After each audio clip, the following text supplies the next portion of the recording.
अस्सलाम वालेकुम। आज वीडियो में बात करेंगे क्लोस्ट्रीडियम बोटुलिनम की।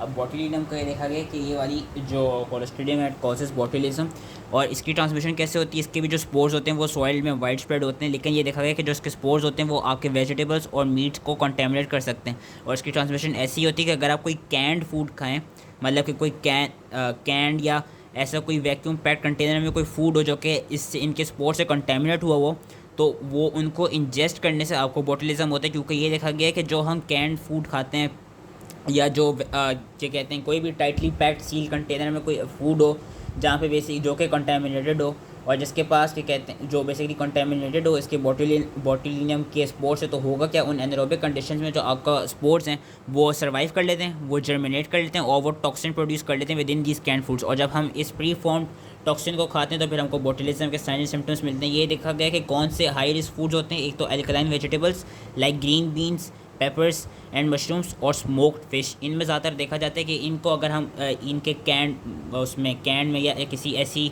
इन्वायरमेंट में ये फूड प्रोडक्ट्स रखे हों जो कि टाइटली सील्ड कंटेनर में रखे हुए और ये कंटेमिनेटेड हो इनमें स्पोर्ट्स है, तो अगर इनको इंजेस्ट कर लें हम, तो देर इज़ अ चांस कि हमें बोटुलिज्म हो जाएगा। इनका टॉक्सिन जो है वो ये देखा गया है कि जो बोटुलिज्म टॉक्सिन है इट इज़ काफ़ी हीट लेबाइल, तो it can be inactivated by boiling. Pathogenesis की ये है कि जो बोटुलिज्म टॉक्सिन है ये आपके गट से अब्जॉर्ब होता है, अब्जॉर्ब होकर वाया ब्लड ये जाता है पेरिफेरल नर्व सिनेप्सिस में।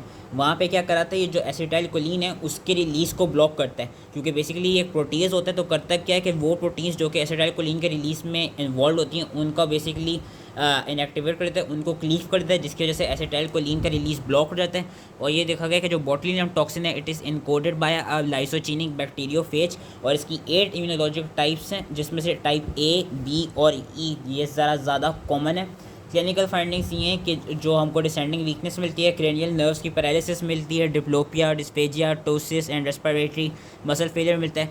उसके अलावा दो और क्लिनिकल फॉर्म्स ये देखी जाती हैं कि ये वूंड वाली साइड से भी इसका टॉक्सिन एंटर हो सकता है, जिसको हम वूंड बोटुलिज्म कहते हैं कि जो स्पोर्स होते हैं वो वूंड को कंटेमिनेट करके वहीं पे जर्मिनेट करके टॉक्सिन प्रोड्यूस कर लेते हैं। और एक इन्फेंट बोटुलिज्म भी देखी जाती है कि जो कि छोटे बच्चे इन्फेंट्स में होती है कि इन्फेंट्स के गट में वो टॉक्सिन प्रोड्यूस होता है और क्या कहते हैं रिलीज़ होता है। और ये देखा गया कि जब हम क्या कहते हैं छोटे बच्चों को अगर कोई शहद खिलाएं which is contaminated by botulinum spore, तो देन उनमें क्या कहते हैं इन्फेंट बोटुलिज्म के हमारे पास क्लिनिकल फाइंडिंग्स मिलेंगी। लैब डायग्नोसिस की कोई इतनी खास नहीं। लैब डायग्नोसिस की याद रखनी कि जो डीएनए बेसिकली इनकोड कर रही है टॉक्सिन को उसको हम पीसीआर के थ्रू डिटेक्ट कर सकते हैं, और दूसरा हम टॉक्सिन को एंजाइम लिंक्ड इम्यूनो एसे के थ्रू डिटेक्ट कर सकते हैं। ट्रीटमेंट इसके लिए है कि हम हेप्टावेलेंट एंटी टॉक्सिन देते हैं जिसमें सारी 7 टाइप्स होती हैं ए से लेके जी तक, वो हम इसको ट्रीट करने के लिए देते हैं। और इससे रिलेटेड ये देखा गया कि ये जो हमने हेप्टावेलेंट एंटी टॉक्सिन बनाई है बेसिकली हमने एंटी टॉक्सिन को हॉर्सेस में बनाया। सो देर इज़ अ चांस कि जब पेशेंट लेगा तो उसको सीरम सिकनेस हो जाए।